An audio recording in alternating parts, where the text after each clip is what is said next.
1 फरवरी को वित्त मंत्री निर्मला सीतारमण ने जब बजट पेश किया तो उसमें एक घोषणा थी, उसने सबका ध्यान अपनी ओर खींचा। ये घोषणा थी इनकम टैक्स के स्लैब में बदलाव को लेकर। तो इसे लेकर अब न्यू इनकम टैक्स बिल 2025 सदन में पेश कर दिया गया है। अब उसकी बहुत सी महत्वपूर्ण बातें सामने आई हैं। क्या है उस बिल में और उस बिल में सोशल मीडिया से जुड़ा क्या है, वो तमाम जानकारी के साथ न्यूज़ रूम में नावेद हमारे साथ मौजूद हैं। बताइए सबसे पहले बिल के बारे में। जी, देखिए जिस वक़्त निर्मला सीतारमण ने इस घोषणा की थी कि टैक्स स्लैब चेंज हो रहे हैं, उसी वक़्त उन्होंने ये भी घोषणा की थी कि अब हम एक नया इनकम टैक्स बिल लाने वाले हैं। जो पुराना इनकम टैक्स बिल था, वो हमारे पास जो था अब तक के, वो था 1961 का, है ना? और अब जो है 2021 वाला इनकम टैक्स एक्ट 1961 था पहले हमारे पास एक्ट, और अब 2025 होने वाला न्यू इनकम टैक्स बिल। ये सदन में फरवरी में ही प्रस्तुत कर दिया गया था, रख दिया गया था, लेकिन अब वो जो बिल में क्या है चीज़ें, वो हमारे सामने आ गई हैं। और इसमें सबसे बड़ी चीज़ जो पता चली है वो ये है कि अभी तक के तो ये होता था कि अगर इनकम टैक्स के अधिकारियों को लगता है कि आपके पास कुछ गैर कानूनी सामान है या इलीगल चीज़ें आप कर रहे हैं, ब्लैक मनी है कुछ, तो वो आपके घर में घुसती थी, आपके लॉकर को तोड़ सकती थी, आपके दरवाजों को तोड़ सकती थी। मतलब उनके पास एक एक्सेस था चीज। बैंक खाते फ्रीज हाँ बिल्कुल, तो इस तरह की चीजें थी। अब इसमें एक नया क्लॉज जोड़ दिया गया है कि आपके जो सोशल मीडिया अकाउंट्स हैं, आपका जो ईमेल एड्रेस है और तमाम जो चीजें हैं, उसको भी वो एक्सेस कर सकते हैं। अगर आप एक्सेस नहीं देते हैं तो वो उसको ब्रेक कर सकते हैं और उसके अंदर जा सकते हैं, और उसके बाद भी मतलब वो वहां पर छानबीन कर सकते हैं। तो मैं आपको एक बार संक्षिप्त में इसकी मतलब संक्षिप्त में मैंने आपको बता दिया। अब थोड़ा सा बिगिनिंग से इसका बताता हूं कि 1 अप्रैल 2026 से ये इनकम टैक्स का जो डिपार्टमेंट है, ये नया लागू हो जाएगा। अगर बिल पास होता है, सदन में पास होता है, राष्ट्रपति से उसको असेंट बिल जाता है तो। और इसके तहत यह है कि 1 अप्रैल 2026 से इनकम टैक्स डिपार्टमेंट को आपके social media accounts, personal email, bank accounts, online investments भी जो हैं, है ना, और ट्रेडिंग अकाउंट्स, सबका एक्सेस करने का कानूनी अधिकार मिल जाएगा। और अगर टैक्स अधिकारियों को शक हुआ कि आप इनकम टैक्स की चोरी कर रहे हैं या आपके पास कोई अनडिस्क्लोज इनकम है, यानी कोई ऐसी इनकम जो आपने बताई नहीं है सरकार को, पैसा है, सोना है, ज्वेलरी है, प्रॉपर्टी है, कोई भी कीमती चीज अगर है आपके पास जिसका टैक्स नहीं चुकाया जा रहा है, नहीं चुकाया गया है, तो वो आपके डिजिटल डेटा तक भी पहुंच सकती हैं। तो ये मैं आपको पहले दिखा दूं, हमारे दर्शकों को भी दिखा दूं कि ये है बिल नंबर 24/2025 का, as introduced in Lok Sabha, the income tax bill 2025 arrangement of clauses. ये इसका पहला पेज है। इसके वो काफ़ी लंबे हैं, सैकड़ों पेजेस का ये बिल है। तो इसमें से अब मैं आपको बताता हूँ कि इनकम टैक्स में पहले क्या मतलब प्रावधान थे। जो हमारे पास पुराना बिल है, इनकम टैक्स एक्ट 1961, कानून है, बिल नहीं है, एक्ट है 1961, उसकी धारा 132 पहले से ही अधिकारियों को तलाशी लेने का, सीजर यानी जब्ती करने का और इस तरह के अधिकार जो हैं वो देती है। और अगर हार्ड डिस्क, लैपटॉप, मोबाइल, ये सब भी था। देखिए उसमें क्या क्या था वो मैं आपको बता देता हूं पढ़कर, कि अगर डिपार्टमेंट को पक्की सूचना मिलती है कि किसी व्यक्ति ने अपनी कमाई, प्रॉपर्टी, अकाउंट्स वगैरह छुपाए हैं, तो वो जबरन आपका दरवाजा, लॉकर, तिजोरी तक तोड़ सकते थे, है ना। उसमें इस तरह के जो टेंजिबल एसेट्स जिसे कहा जाता है, जो फिजिकल हमारे सामने दिखाई देते हैं, है ना, उस तरह की चीजों पे वो कर सकते थे, एक्सेस कर सकते थे।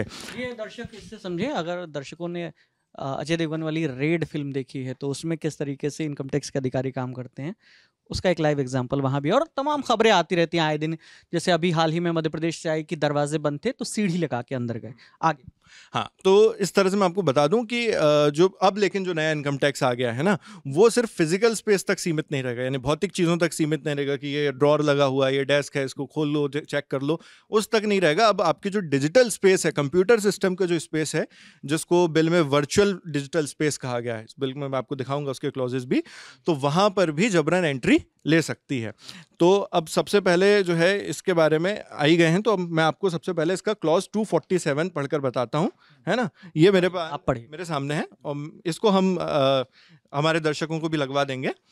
तो इसका जो 247 का जो 1B3 है ना, क्लॉज 1B3, उसमें लिखा हुआ है, break open the lock of any door, box, locker, safe, अलमीरा और other receptacle for exercising the powers conferred by clause first to enter and search any building, place, etc. where the keys thereof or the access to such building, place, etc. is not available. ये अभी तक के पहले जो था act में वही चीजें हैं कि भौतिक चीजों में। अब इसके आगे आता है कि or gain access by overriding the access code to any said computer system or virtual digital space where the access code thereof is not available. यहाँ पे मतलब कहने का मतलब है कि इन चीज़ों में तो एक्सेस कर ही सकते हैं, छानबीन कर ही सकते हैं. अगर उनमें नहीं है तो वो आपके जो कंप्यूटर सिस्टम है, वर्चुअल डिजिटल स्पेस है और इस तरह के जो भी एक्सेस कोड है वहाँ पर भी वो एक्सेस कर सकते हैं, मतलब उसमें घुस सकते हैं, उसमें जाकर देख सकते हैं चीज़ों को. अगर आप नहीं देते हैं तो लिखा हुआ ओवरराइडिंग द एक्सेस, अगर आप एक्सेस खुद नहीं देते हैं तो वो जबरन उसमें, हाँ जबरन उसमें घुस सकते हैं. तो ये इसमें कहा गया है. तो इसमें यहाँ पर क्लॉज 1 का जिक्र आया है तो मैं वो आपको पढ़कर बता दूं एक बार. 247 का फर्स्ट जो है उसमें लिखा है where the competent authority in consequence of information in his possession has reason to believe that, है ना. यहाँ पे कंपिटेंट अथॉरिटी को अगर लगता है कि उसको कोई जानकारी मिली है, किसी व्यक्ति के पास कोई पोजीशन है इस तरह का जिसमें एक रीजनिंग दी गई. कंपिटेंट अथॉरिटी क्या है वो भी मैं आपको आगे बताऊंगा, बिल में बताया गया है वो भी. तो उसमें कहता है any person is in position of any asset or information in relation to any asset and such asset represents either wholly or partly income or property which has not been or would not be disclosed for the purposes of this act or the black money, है ना, of tax act 2015.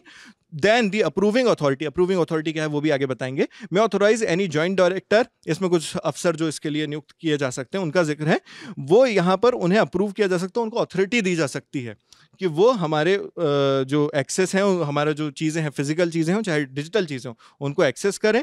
और इसमें लिखा हुआ है जो इसका जो बी का फर्स्ट है, अभी मैंने आपको बी का थर्ड भी बताया था, बी का फर्स्ट उसमें भी लिखा हुआ है कि और any information stored in an electronic media और कंप्यूटर सिस्टम्स आर केप्ट. उनको अगर लगता है कि किसी कंप्यूटर सिस्टम या इलेक्ट्रॉनिक मीडिया में कोई ऐसी इंफॉर्मेशन छुपाई गई है तो उसे वो एक्सेस कर सकते हैं. ये है 247 का 1B थर्ड, और 1 को भी मैंने आपको पढ़ के बताया. ये इसमें नया प्रावधान जुड़ गया है. तो अब मैं आपको बता सकता हूं कि वर्चुअल डिजिटल स्पेस जो है इसकी क्या डेफिनेशन है ना. तो जो अधिकारी का नाम है वो हम आगे बताएंगे. अभी ये जो है वर्चुअल डिजिटल स्पेस, इसकी भी हम फोटो हमारे दर्शकों को दिखा देंगे लगाकर. इसमें इसका जो क्लॉज नंबर 261 धारा 261 बिल की, उसमें दिया हुआ उसका आई नंबर का जो पॉइंट है उसमें लिखा है virtual digital space means an environment, area or realm that is constructed and experience through computer technology and not the physical tangible world which encompasses any digital realm that allows user to interact, communicate and perform activities using computer systems, computer networks, computer resources, communication devices, cyber space, internet, world wide web and emerging technologies using data and information in the electronic form for creation और storage और exchange and includes. तो इसमें जो है ये जो definition, इसकी परिभाषा जो बताई गई है वर्चुअल डिजिटल स्पेस की, वो काफ़ी ब्रॉड है ना. किसी चीज़ में कन्फाइन नहीं की, सीमित नहीं की गई है. जिसको अधिकारी अगर मानते हैं कि ये वर्चुअल डिजिटल स्पेस है, उसे वो वहाँ पर एक्सेस कर सकते हैं. कहीं पे उसको सीमा नहीं दी गई है. हालांकि उसमें एक एग्जाम्पल दिए गए हैं, 7 एग्जाम्पल्स है जिसमें पहला है ईमेल सर्वर्स, है ना, जो हमारी आपकी ईमेल आईडी रहती है, जैसे आपकी भी होगी शायद, gmail.com, hotmail.com, वो सारी चीज़ें.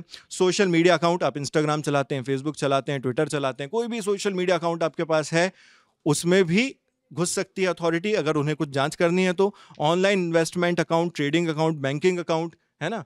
तो आप समझ सकते हैं कि आपका किसी भी बैंक में अकाउंट हो, आप डीमेट चला रहे हो, कुछ भी चला रहे हो, ट्रेडिंग कर रहे हो, ऑनलाइन इन्वेस्टमेंट हो, जा सकती है. Any website used for storing details of ownership of any asset, किसी भी आपकी जो संपत्ति है उसकी ओनरशिप का जो रिकॉर्ड्स है वो अगर आप किसी वेबसाइट में शेयर कर रहे हैं, जो कर सकती है, उसमें भी वहाँ पे अथॉरिटीज जा सकती है. रिमोट सर्वर और क्लाउड सर्वर्स, तो सर्वर्स जनरली 2 प्रकार के होते हैं. एक हमारे यहाँ जैसे कंप्यूटर में लगा हुआ है ना, फिजिकल सर्वर जो यहीं पर होता है. क्लाउड सर्वर्स होते हैं जो दुनिया के अलग अलग कोनों में मिले रहते हैं, वो सब आपस में इंटरलिंक्ड रहते हैं, कनेक्टेड रहते हैं. जिस तरह से गूगल का भी एक क्लाउड सर्वर होता है, तो इस तरह के सर्वर्स होते हैं जिनसे हम जनरली वेबसाइट्स को एक्सेस करते हैं मॉडर्न समय में. तो एक सर्वर होते हैं, वहाँ पर भी अगर कुछ डेटा है आपका, उसको भी, सर्वर को भी एक्सेस कर सकते हैं. डिजिटल एप्लीकेशन प्लेटफॉर्म्स, यानी एप्स जो रहते हैं, एंड्रॉइड के एप्स हों चाहे विंडोज़ एप्स हों, कोई भी एप्स हों, मैक उसके हों, एप्पल के, तो वो सबको भी एक्सेस कर सकता है. और any other space of similar nature. तो यहाँ पर जो बिल है उसमें ये पूरा छोड़ दी गई है संभावनाएं, हाँ, कि इससे मिलता जुलता नेचर का अगर और भी कुछ है, भविष्य में कुछ भी हाँ एआई से जुड़ा हो, उसको भी वो लोग एक्सेस कर सकते हैं जी.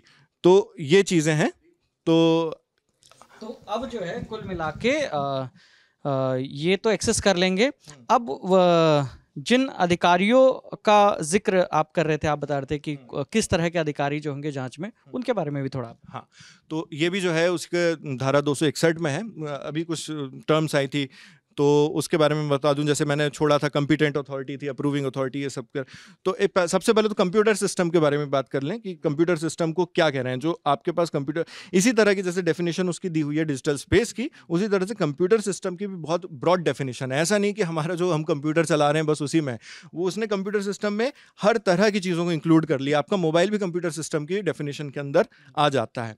ये हो गया कंप्यूटर सिस्टम का। कंपिटेंट अथॉरिटी इसमें कहा गया है जो प्रिंसिपल डायरेक्टर जनरल है, डायरेक्टर जनरल हैं, प्रिंसिपल चीफ कमिश्नर और द चीफ कमिश्नर है, principal director to the director हैं, फिर उसके बाद joint director, additional director, joint commissioner, additional commissioner. तो इस तरह के जो पद होते हैं मिनिस्ट्री ऑफ फाइनेंस में, तो वो लोग इसमें कर सकते हैं। इसमें ये कॉम्पिटेंट अथॉरिटी हो गए जो ऑर्डर पास कर सकते हैं जांच के लिए। अब किसको कर सकते हैं, तो उसमें अप्रूविंग अथॉरिटी होती है, तो वो डिसाइड करते हैं कि कौन इसमें जांच करेगा। वो होगी प्रिंसिपल डायरेक्टर जनरल। वो भी, ये तमाम जो कॉम्पिटेंट अथॉरिटी है वही इसमें भी आ जाती है अप्रूविंग अथॉरिटी में भी, बस उसमें जॉइंट डायरेक्टर और एडिशनल डायरेक्टर नहीं है, जॉइंट कमिश्नर, एडिशनल कमिश्नर ही, बाकी सेम है। फिर उसके बाद आते हैं ऑथराइज्ड ऑफिसर, जो जाकर खुद आकर जांच कर सकते हैं। उसमें भी यही है, joint director, additional director, joint commissioner, additional commissioner, assistant director, deputy director, assistant commissioner और डेप्यूटी कमिश्नर, और इसके बाद इनकम टैक्स ऑफिसर और टैक्स रिकवरी ऑफिसर भी इसमें इंक्लूडेड हैं। ये जो है, ये तमाम ऑफिसर आ सकते हैं आपको चेक कर। बताइए कि जिस तरीके से आप बता रहे हैं कि पर्सनल स्पेस में भी जा सकते हैं, तो क्या ये राइट टू प्राइवेसी का ब्रीच नहीं कहलाएगा? देखिए, हाँ, इसी का तो विवाद है कि अभी क्योंकि बिल ही है, ये एक्ट में कन्वर्ट नहीं हुआ है। एक्ट में जब पूरा सब दोनों सदनों से पास हो जाएगा, जब प्रेसिडेंट का असेंट हो जाएगा, तब उसके बाद ये एक्ट होगा, कानून होगा। लेकिन हाँ, ये जिस तरह के हम प्रावधान पढ़ रहे हैं उसमें ये ज़रूर समझ में आता है कि राइट टू प्राइवेसी के लिए इसमें एक चिंता की बात हो सकती है, क्योंकि सुप्रीम कोर्ट ने 2017 के जस्टिस के एस पुट्टास्वामी बनाम जो भारत सरकार केस था, उसमें वो सुप्रीम कोर्ट साफ कर चुका है कि राइट टू प्राइवेसी जो है, जो आर्टिकल 21 के तहत आती है, वो सैक्रोसेंट राइट है, यानी एक पवित्र अधिकार जो है जनता को मिला हुआ है।